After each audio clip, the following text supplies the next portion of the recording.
女。昔々の寒い寒い北国でのお話です。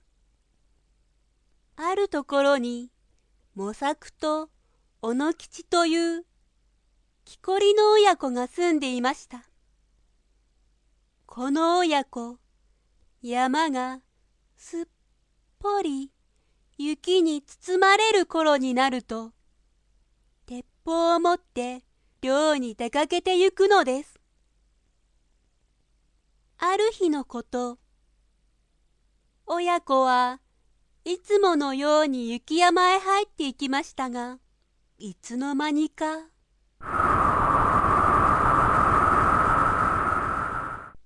空は黒雲に覆われて吹雪となりました。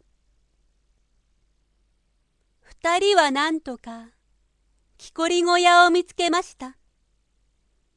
今夜はここで泊まるより仕方あるめえ。んだなあ。チロチロと燃えるいろりの火に当たりながら、二人は昼間の疲れからかすぐに眠り込んでしまいました。風の勢いで戸がガタンと開き、雪が舞い込んできます。そしていろりの火がふっと消えました。寒い。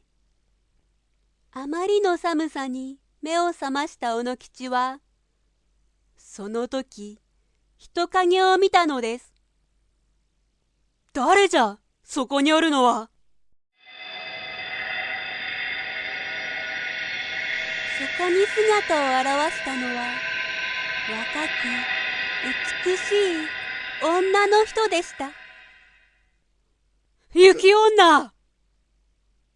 雪女は眠っている模索のそばに立つと、口から白い息を吐きました。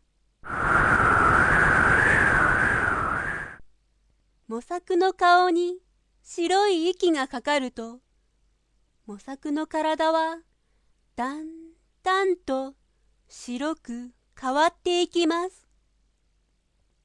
そして眠ったまま静かに息を引き取ってしまいました。雪女は今度は小野吉の方へと近づいてきます。助けてくれ。必死で逃げようとする小野吉に、なぜか雪女は優しく言いました。そなたはまだ若々しく命が輝いています。望み通り助けてあげましょう。でも今夜のことをもしも誰かに話したら、その時はそなたの美しい命は終わってしまいましょう。そう言うと雪女は降りしきる雪の中に吸い込まれるように消えてしまいました。小野吉はそのまま気を失ってしまいました。やがて朝になり、目が覚めた小野吉は父の模索が凍え死んでいるのを見つけたのです。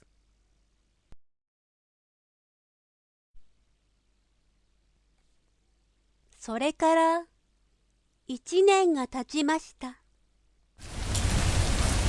ある大雨の日、小野吉の家の前に一人の女の人が立っていました。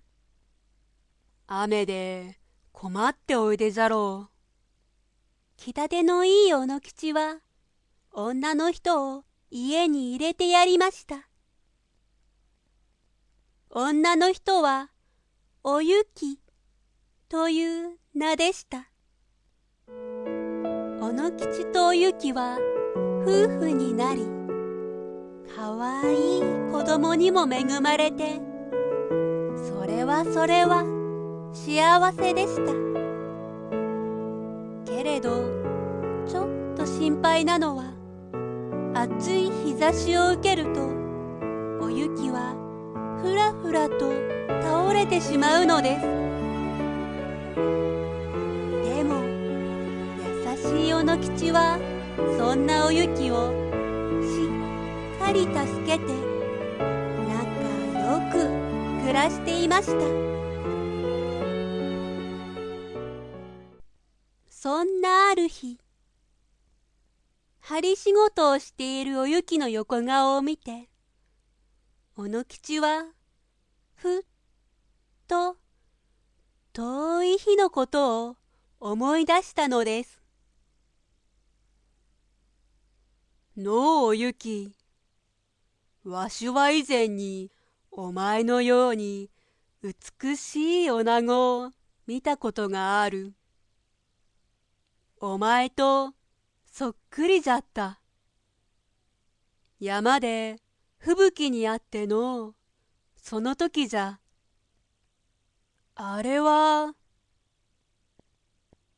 確か雪女。すると突然おゆきが悲しそうに言いました。あなた、とうとう話してしまったのね。あれほど約束したのに。どうしたんだおゆき。おゆきの着物はいつの間にか白く変わっています。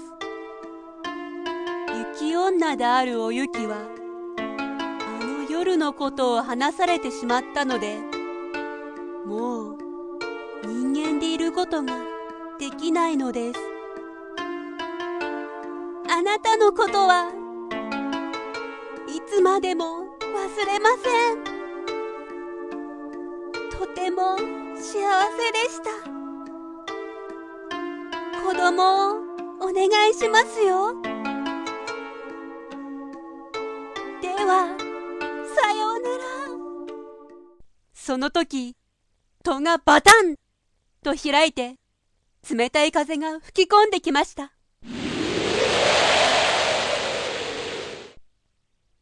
そしておゆきの姿は消えたのです。